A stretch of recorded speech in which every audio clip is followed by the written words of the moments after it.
5 years ago, Paddle, Georgia started as a crazy dream. And trust me, people thought we were crazy. The experts told the Georgia River Network staff that this was a foolhardy endeavor. They encouraged us to spend our time more wisely. If we really wanted to save rivers, this was surely not the way to do it. Truth be told, we wondered whether such a trip would fly, but we leapt anyway, hoping we'd land with a splash and not a thud. Our goal that first year was to interest at least 100 people in a 7-day journey down the Chattahoochee River. More than 300 responded. Since we launched below Buford Dam that foggy June day in 2005, 1,500 people have experienced 5 different Georgia river systems. Together, we have logged more than 500 river miles and raised more than $60,000 for river protection. We hit the water like a cannonball, and our wake has rippled through the state. On the Chattahoochee, we paddled through national parks and industrial parks. On the Etowah, we floated through history, over Native American fish weirs, and past antebellum plantations. On the Ocmulgee, we felt out the fall line, our journey spanning the Piedmont and the coastal plain. On the Flint, Spruill Bluff and a former president inspired us. And on the Coosawaddy and Oostanala, we soaked in North America's most biologically diverse river basin. Along the way, we've collected data and trash. We've trained educators and children. We've toured power plants and historic sites. We've uncovered ancient treasures. We've sung, swam, swung, slept, and scooted. Come the last week in June, you can count on us having one great time. But most importantly, we have changed lives, and, I believe, the rivers upon which we all depend. When Dee Stone heard about our odd 7-day trip down the Chattahoochee, she'd never paddled a kayak before. Undaunted, she signed up, and by the time we floated past her home in Atlanta, she was a self-proclaimed river keeper. Today, she is an active member of the Georgia River Network Board of Directors. During Paddle Georgia 2006, novice paddlers Tim Watson and his son James nearly lost their canoe when they wrapped it around a strainer in the storm-swollen Etowah. Today, James, a strapping teenager, competes internationally on the U.S. National Junior Olympic Canoe Team.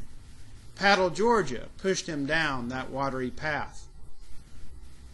And when we made our maiden voyage on the Chattahoochee, Bonnie Putney was just another paddler.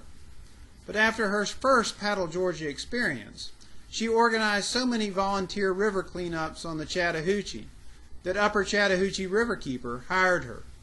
Last year, the Trash Queens cleanups removed some 40 tons of trash from the Chattahoochee. Paddle Georgia alumni returned to their home basins to become water monitors and to volunteer at local fundraisers. They write letters to legislators, and a few have even testified in court to keep our water clean. All this born from having a little fun on our rivers. In each of our 5 adventures, the highlight, for me at least, has been jumping off high places into these rivers. There is something primal about taking a plunge. When we leap into those deep holes, we're leaping back to our watery, evolutionary roots and leaping forward into an uncertain future, trusting we will land safely.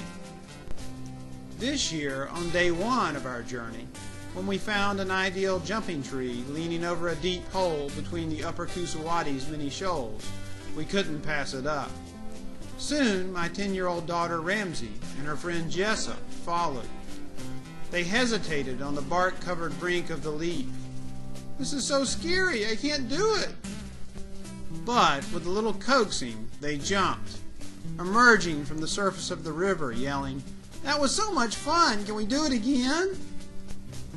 The girls learned on this day that every leap is a lesson in the proper prosecution of life. We cannot experience joy and exhilaration without first overcoming fear. The Coosawattie is said to be the birthplace of Deliverance, the novel by James Dickey that became a movie and turned whitewater adventures mainstream.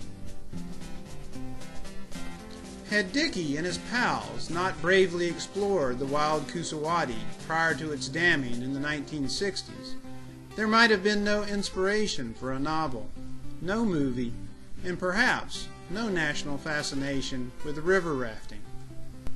But there was, and my youth was caught up in it. My family spent countless days shooting the hooch. It was there that I first leapt from the cliffs at Palisades and learned to love a river. I didn't read Deliverance until I was an adult, but as sure as ripples reached the shore, Dickey's leap into the Coosawattie spawned a generation that migrated back to our rivers and ultimately to events like Paddle, Georgia. Dickey, of course, never imagined such when he paddled the Coosawattie, but that is the nature of leaps. We don't always know how we'll land, but leap we must, with the fretting yet fearless faith of a child staring over the precipice. Among those on Paddle, Georgia 2009 was my friend Alan Crawford, who became the first paraplegic to participate in our event. On the river, you wouldn't know Alan is a wheelchair user. The river levels that playing field. That said, the consequences of a spill in whitewater are amplified for paras. Able-bodied paddlers point feet downstream and ride out the waves. But that simple maneuver's not so easy for paras. As Alan joked, "If I capsize, you can change my name to Bob." Throw in the challenges of getting on and off shuttle buses, launching his kayak from less than desirable locations, and taking care of rudimentary daily chores in unfamiliar surroundings, and you have enough ingredients of the unknown to bake a pound cake of fear. But Alan was determined, and he took a leap of faith. In his plunge, he found his own fortitude, stroking through the whitewater without a spill and paddling all 92 miles of the trip. He found friends helping him on and off buses and into the river. And he found a river welcoming him with its refreshing water, indifferent to his ailment. 7 days later, I think he'd overcome fear and found a little joy. Looking back on Paddle, Georgia 2009, I am struck by the fact that a man that cannot leap showed us each how to do it properly.